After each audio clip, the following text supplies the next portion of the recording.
A very good day to you, students. Today let us take the last chapter in civics, State Executive. The State Executive consists of the Governor, Chief Minister, and the Council of Ministers. The Chief Minister is the real head of the state, while the Governor is the nominal head. The Governor accepts the advice given by the Council of Ministers in all matters.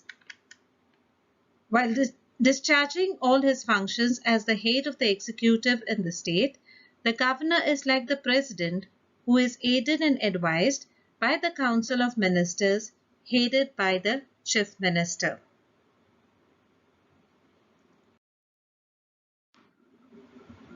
Executive powers of the governor.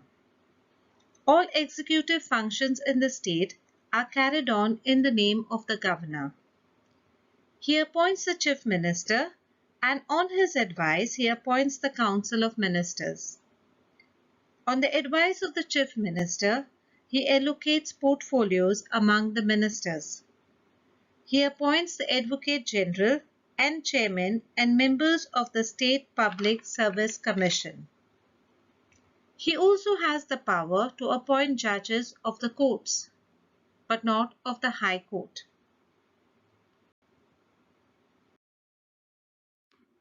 Legislative powers of the governor. These powers have already been explained to you in chapter 13 in your textbook, page 90. Financial powers of the governor. No money bill can be introduced in the state legislative assembly without the prior permission of the governor. The annual and supplementary budget are introduced in the assembly in the name of the governor. The governor has control over the state contingency fund.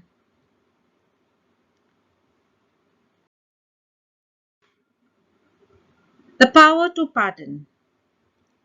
The governor has the power to pardon, reprieve, respite or remission of punishment, or to suspend, remit or commute the sentence of any person convicted by the court of any offence against any law relating to a matter.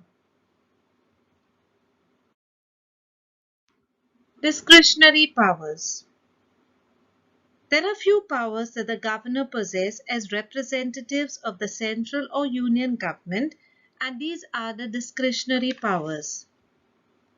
If there is a breakdown in the constitutional machinery in the state, the governor may report the situation to the president for imposition of the president's rule in the state.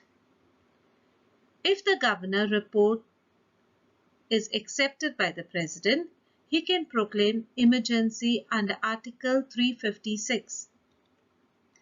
A situation may also arise where the governor may reserve a bill for the consideration of the president.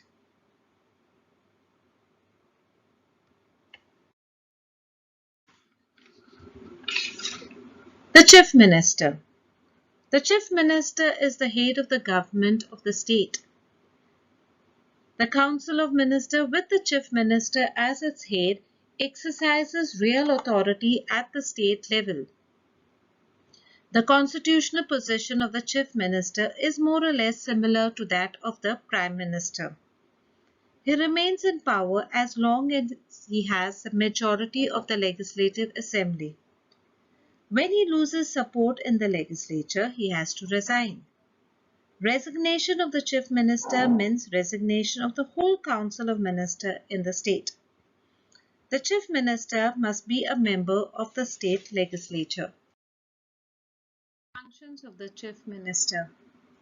As long as the Chief Minister and the Council of Ministers enjoy the confidence of the majority in the Legislative Assembly, he exercises the real executive power in the state.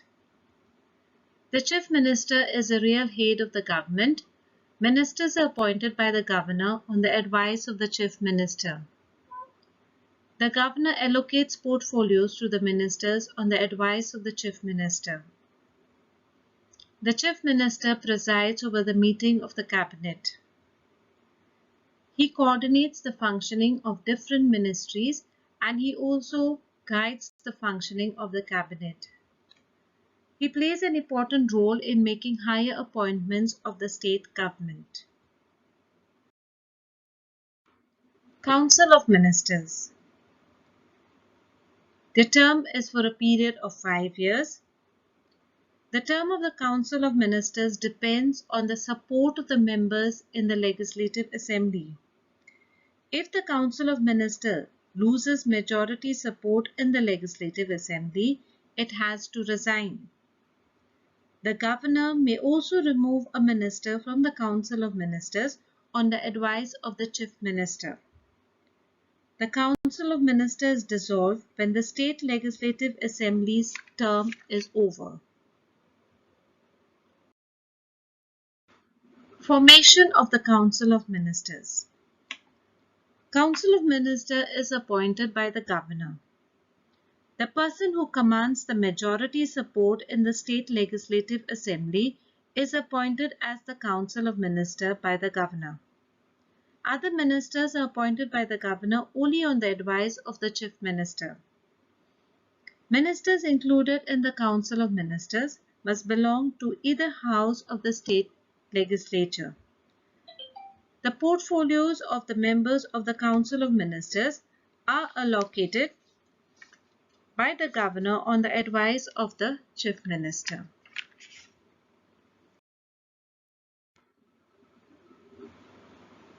The Cabinet.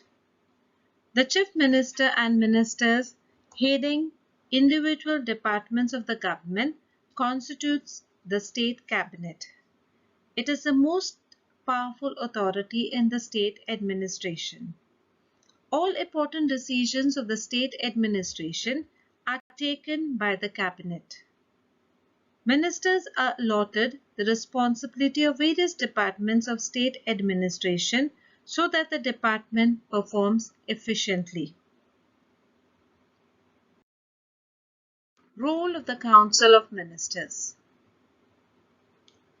The Council of Ministers, headed by the Chief Minister, exercises all the powers and functions of the Governor of the state. The Council of Ministers remains responsible to the Legislative Assembly for carrying on the administration of the state. It formulates policies for the state administration and implements them.